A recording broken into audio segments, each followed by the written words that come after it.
Bodi ya ligi kuu pamoja na shirikisho la mpira wa miguu nchini Tanzania ni sauti ambazo zinatoka kwa baadhi ya wadau wa soka, wanazipeleka katika taasisi hizo mbili kubwa zinazoongoza mpira wa miguu wa ardhi ya Tanzania bara. Wanauliza mlikuwa wapi na mko wapi na mbona mmenyamaza kimya kufuatia kile ambacho wadau wa soka wamekiona kutoka kwenye mchezo kati ya Simba Sports Club dhidi ya Azam FC Mzizima Derby. Tunalo hapa moja tukio ambalo linafikirisha kweli kweli, na tukio ambalo mpaka sasa hivi TFF pamoja na bodi ya ligi kuu, tuseme bodi ya ligi kuu kwa sababu wao ndio wasimamizi wa ligi kuu ya nchini Tanzania bara na ligi zingine ambazo ziko chini ya shirikisho la mpira wa miguu nchini Tanzania, maswali yamepelekwa kwao kwamba mpaka sasa hivi mbona mpo kimya kufuatia hiki ambacho kiliweza kutokea. Kuna matukio mawili ambayo yalitokea kwenye uwanja wa Benjamin Mkapa. Moja linamhusisha mshambuliaji wa klabu ya Simba Jonathan Soa ambaye kama ulitazama vizuri mchezo ule, maana baada ya kuingia wala kutumia muda mwingi akakumbana na kadi ya njano. Sasa kuna tukio lingine la mwisho alilifanya Dar Sports.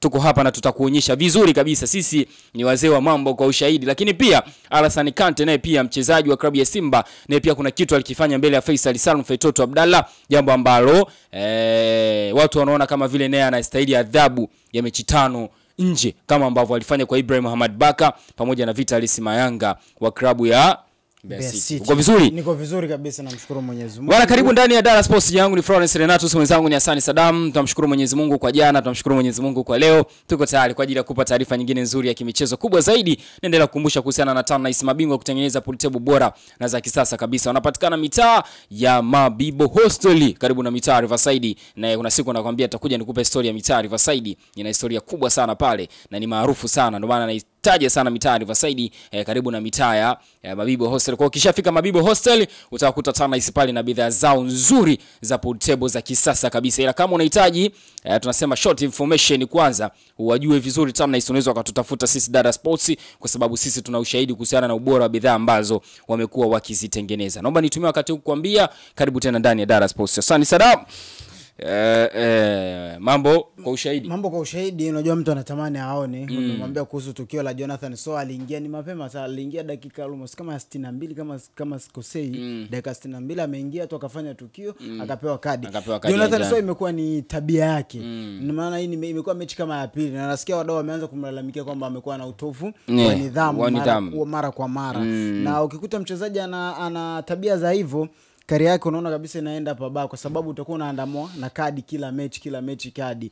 Mwisho wa siku hata wanazidi kukuchoka, kwa sababu kadi hizi nazo zina madhara yake. Unapopata kadi 2 za njano, kumbuka kuna mchezo mwingine hutofanyaje, hutocheza. Unaendelea kuwekea, labda kama mwalimu alikuwa anataka kutumia mchezo ujao, hata kutumia kwa sababu una kadi ya njano. Kwa hiyo inakuwa ni matatizo, na kadi sio vitu vizuri sana kwa mchezaji. Nidhamu ni muhimu sana kiwanjani. Sio nidhamu uwanjani tu, hata kwenye maisha halisi unatakiwa uwe na nidhamu. Na nidhamu ya hali ya juu. Bwana, ni maneno mazuri kutoka kwa Hassan Saddam. Tukumbusha kuhusiana na tukio ambalo lilitokea kwenye uwanja wa Benjamin Mkapa. Jonathan Soa alifanya kitendo ambacho sio cha kiungwana kabisa, sio cha kiungwana. Mimi Florence pamoja na Hassan tunakubaliana kwenye hilo, lakini mtazamaji wa Dar Sports naye pia atakuwa anatamani kukiona kitendo gani hicho. Tuanze na cha Jonathan Soa, baadaye tutakuja tukilete cha Alassane Kante. Naye pia alikifanya mbele ya Faisal Salum Feitoto Abdallah. Tayari alikuwa chini, then Alassane Kante akafanya kitu ambacho ingekuwa nadhani ingelikuwa Ulaya kwa sababu wana VAR. Wangeweka kwenye VAR, sidhani kama Alassane Kante angemaliza hii game. Na naanza kupata mashaka kwa baadhi ya wachezaji wa Simba ambao watakuwa wanairudisha Simba nyuma. Yaani unajua kuna namna ambavyo timu inakuwa inapambana afu kuna watu wanawavuta shati.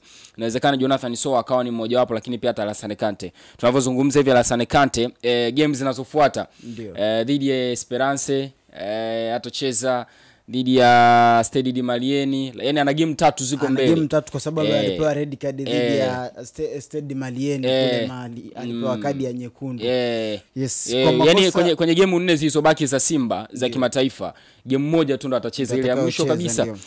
Bwana, mtazamaji, kama kadi ya Alassane Kante kule Stade de Malieni ilikuwa ni kadi ya timu. Unajua kuna kadi ya timu, kuna kadi nyekundu kama aliyopata Alassane Kante, yeye alikuwa ndo beki wa mwisho. Ilikuwa maamuzi afanye yeye au amwache akakumbana na nani, na goalkeeper Yakubu Suleiman. Wewe akaamua alimaliza, lakini unalimaliza unaiaffect timu, lakini wewe mwenyewe binafsi unajiongeza kwa sababu yeye ni mchezaji wa kigeni. Unaonekana hapo, unaonekana kwenye mechi za kimataifa. Nafikiri hata Simba wamemwona Alassane Kante kupitia mechi za kimataifa. Kwa hiyo ukiendelea kusababisha makosa ya hivi, inaendelea kukushushia kiwango kwenye career yako, kwa sababu hutocheza baadhi ya michezo mingine ambayo ni ya muhimu zaidi. Bwana, mtazamaji wa Dar Sports, tukio lenyewe ndio hili hapa.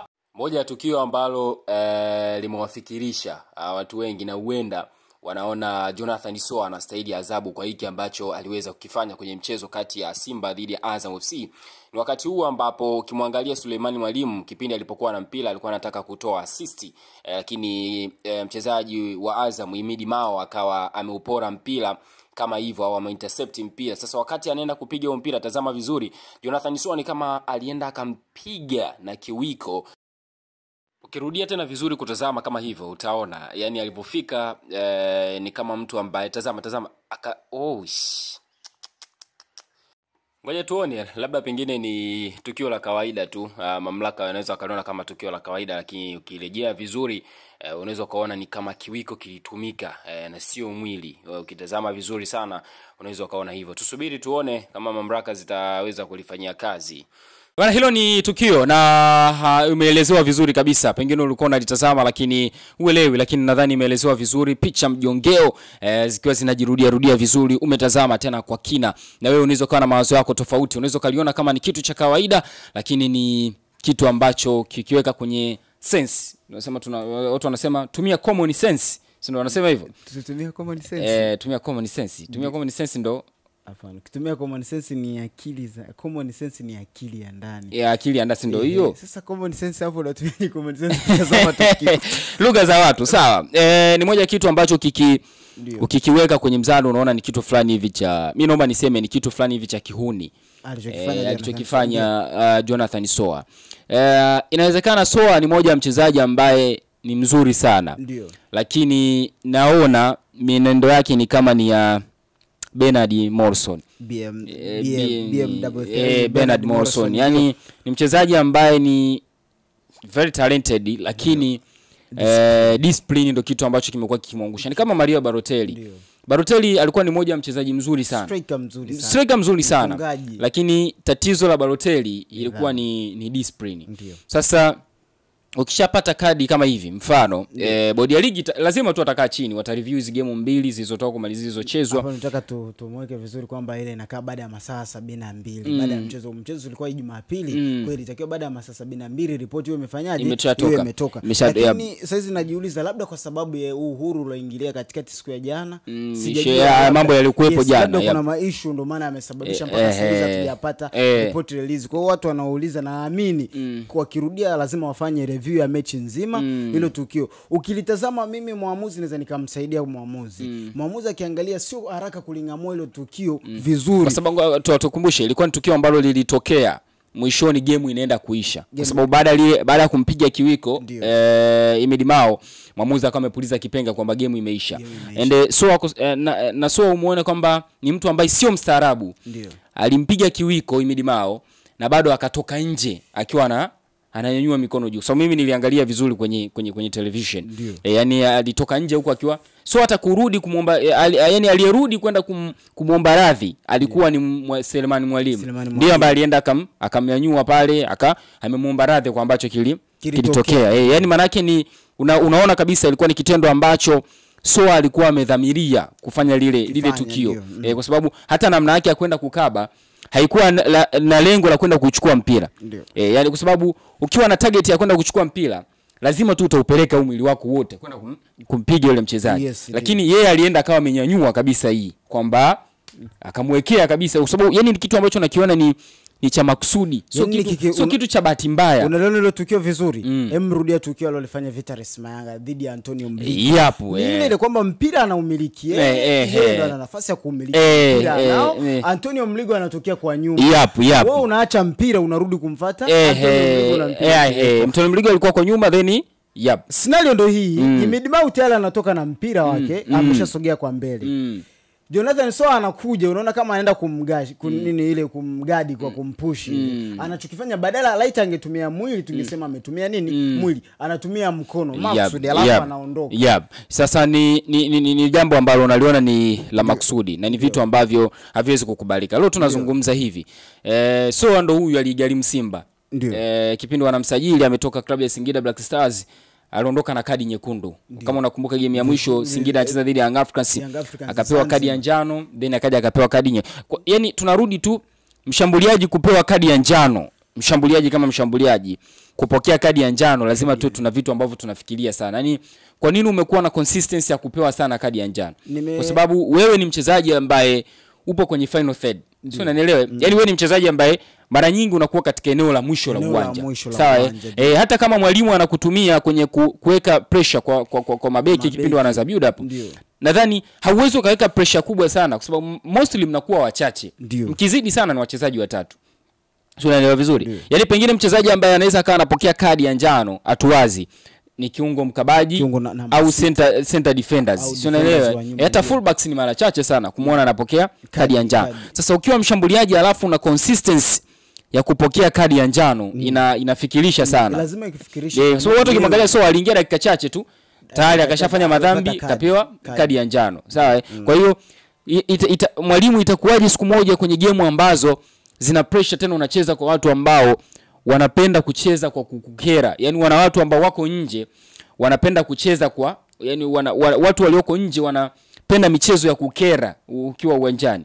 Mchezaji kama huyu inaonyesha dhahiri shahiri kwamba sio mchezaji ambaye inapofika swala la kuhimili saikolojia yake uwanjani anaweza akaihimili vizuri. Yaani inakuonyesha kabisa sio mchezaji wa aina hiyo. Maana ni mchezaji ambaye anacheza kwa emotional. Unanielewa vizuri? Yaani emotion za yani kinachoendelea kichwani mwake. Mfano kama Soa ulikuwa unaona tayari tushafungwa goli 2, tumeenda kujaribu shambulio letu limeshindikana, then anaenda kutumia nguvu. Sawa? Mchezaji wa kupanic. Matukio kutokana na matokeo yaliyopo kwenye scoreboard anasoma mmefungwa, yeye ana panic. Mfano nataka tu nikukumbushe kama mtu atakuwa amesahau mechi ya Simba na Singida Black Star katika uwanja wa KMC Complex. Simba anaibuka na ushindi kama unaikumbuka hiyo mechi. Hiyo mechi mwamuzi alikuwa na matukio mengi ya ambao tulizokatafsiri hayakuwa sawa. Alitoa penalti 2 kama alitoa penalti, aliwanyima penalti Singida Black Star. Jonathan Soa baadaye alipanic, paniki akatupiwa machupa na nini na mashabiki pale uwanjani kama unakumbuka. Jonathan Soa alipaniki kabisa mchezoni. Kwa amekuwa ni mchezaji wa muendelezo wa kuwa na vitendo vya hivyo. Ameingia dhidi ya Stade Malien, watu walimuona. Dakika chache tu ameingia kacheza rafu. Yaani umeingia kipindi cha pili bado unacheza rafu. The same match ya Azam ameingia ni rafu takriban 2 mpaka 3 alizofanya Jonathan Soa. Kwa amekuwa ni mchezaji ambaye anaendeleza kufanya kile kitu mara kwa mara. Sasa akiendelea kuwa hivi baadaye anaenda kugharimu timu. Kumbuka ni mchezaji wa kigeni, laita angelikuwa wa hapa mzawa tungesema afadhali, lakini ni mchezaji wa nini wa kigeni. Mwisho wa siku watu uliwahi kusema kauli yako nzuri tunaipenda kwamba sisi uvumilivu wetu ni mdogo sana katika vilabu hivi vya Simba na Yanga. Sio Jonathan Soa tu ulikuwa unazungumzia swala la mabeki wenye akili. Amekutana mfano tu natolea, amekutana na Dickson Job. Yule ni BBD brain defender, ana akili nyingi. Kwa anaweza kacheza na saikolojia yake, akajua kwa vyovyote vile nikicheza naye hivi mdote anaweza akamsababisha akapata kadi nyekundu. Kwa inakuwa rahisi ukikutana na beki wanaotumia akili kiwanjani, anaweza kukusababisha ukapata kadi nyekundu. Sasa anaweza kachukua mpira kimaudhi mbele yako. Ana uwezo wa kukupiga chenga, akampiga chenga. Mchezaji akapanic. Ukipanic unafanya nini? Unaenda kufanya misconduct ambayo inaweza kusababisha red card, ambayo ukitoa red card wewe umeigharimu timu. Unajua kuna red ya timu na kuna red card ambayo umeigharimu timu. Kwa mshambuliaji akipata red mbele ni sasa ameigharimu timu, sio kwamba ameisaidia timu.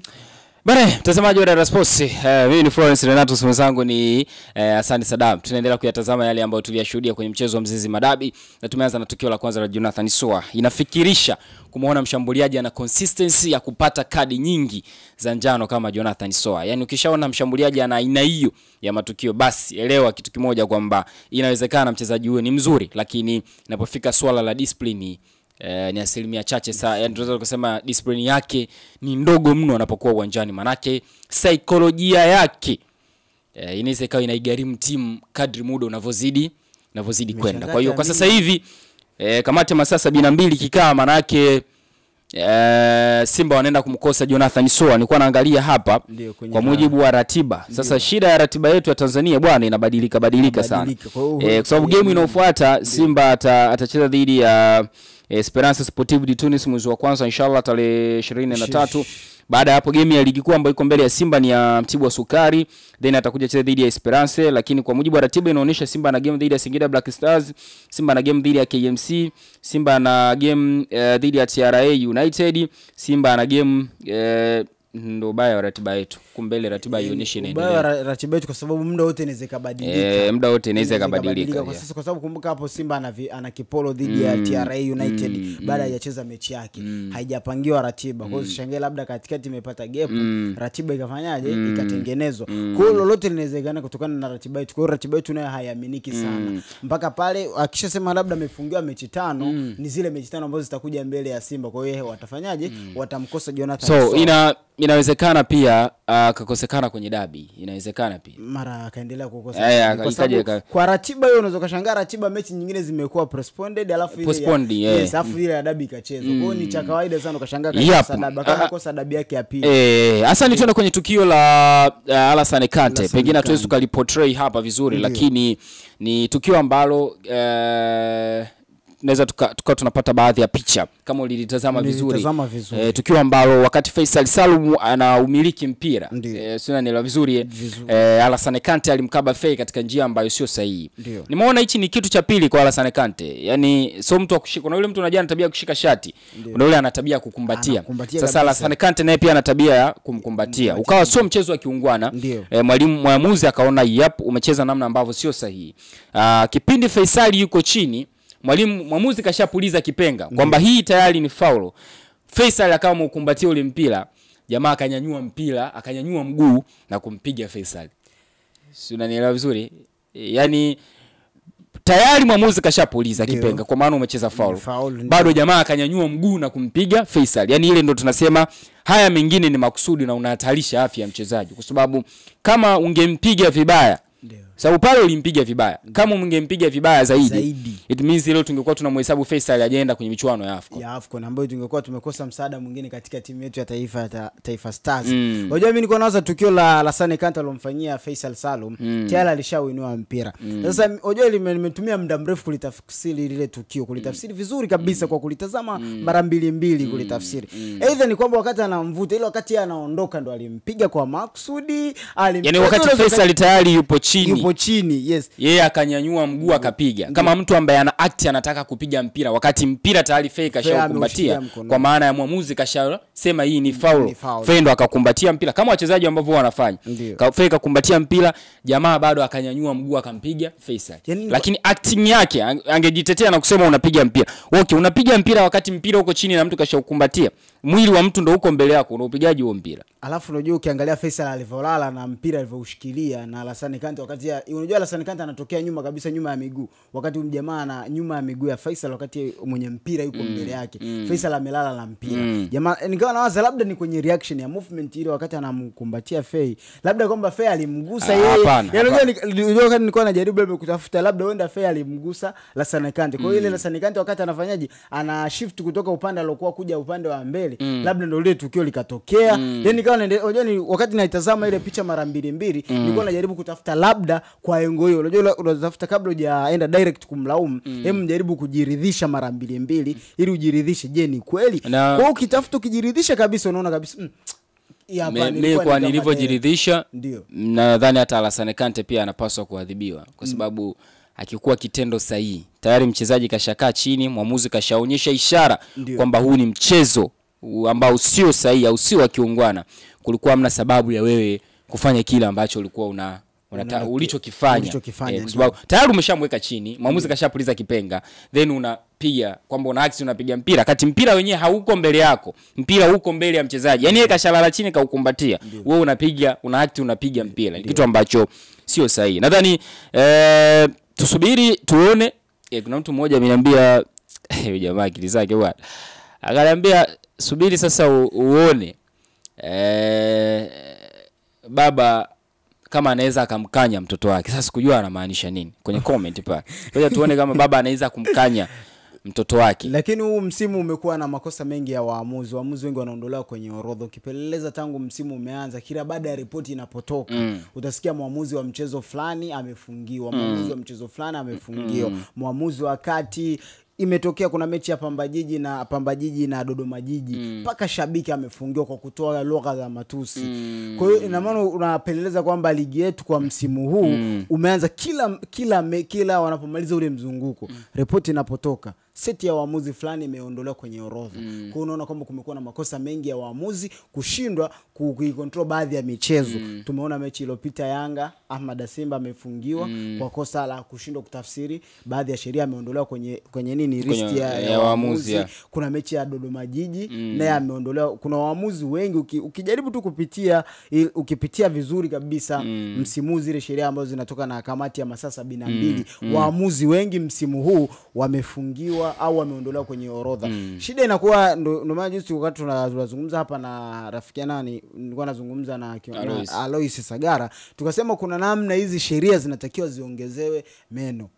Kwa sababu gani? Mtu unamuondoa kwenye orodha ndio ya waamuzi, lakini kesho anarudi baadaye, ina maana baada ya mizunguko kadhaa tunamuona anarudi kazini. Tunabaki kusingizia ile kwamba ni makosa ya kibinadamu. Tukiendelea kukaa kwenye hichi kichaka cha makosa ya kibinadamu, mpira tunakoupeleka ni kubaya. Mpira tunakoupeleka ni kubaya. Ni maneno ya mwisho ya Hassan Saddam katika kumaliza session hii tulikuwa tumeiandaa. Nadhani utakuwa umefurahi au umehuzunika kwa hichi ambacho tumetoka kukizungumza hapa. Pengine hayo ningetamani kuyaona kwenye comment. Mimi ni Florence Renato, mwenzangu alikuwa ni Hassan Saddam. Nakushukuru sana wewe ambaye ulikuwa pamoja na sisi. Nadhani mpaka wakati mwingine Mwenyezi Mungu akitujalia tutakutana hapa, ndio kwanza tumeanza.